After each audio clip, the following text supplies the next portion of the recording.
Ayan na nga mga beshi, nandito tayo sa Ninja's Thriftopia. Ayan, meron tayong candy machine. So yan nakalagay, 'di ba? May picture na nga ng 5 piso. Tapos in-emphasize ko na yung 5 dun sa picture ng 5 piso. Pero ayan, tingnan nyo guys.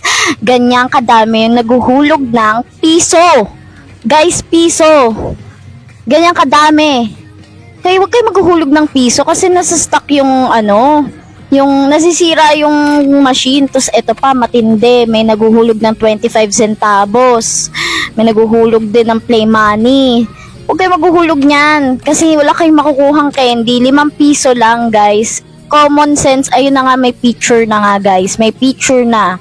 Ito, matindi. Ang color pink na yan is play money yan. Pakiusap lang, guys. Huwag kayong maghuhulog ng piso, 25 centavo.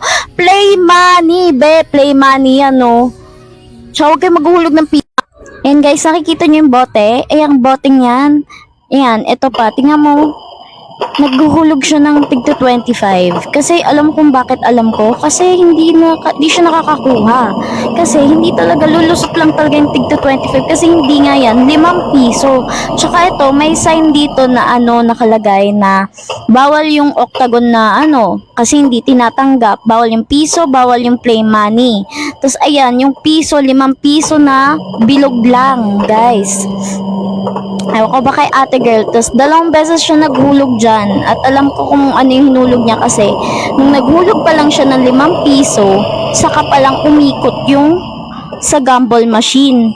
Guys, andito ako niyan nung time na yun. Alas 5 yan na madaling araw. Nandun ako sa tinda. Ayan na nga, ayan okay. Please refrain from inserting a wrong coin in the gamble machine. You are recorded by the CCTV. So, iwasan nga maglagay ng maling barya sa gamble machine kasi nakukunan ko. So, ayun lang. Napafrustrate lang kasi talaga ako kapag may naguhulog ng piso, 5 piso, yung ibang barya, tapos nasa stock siya nasisira. So, yun lang. Thank you.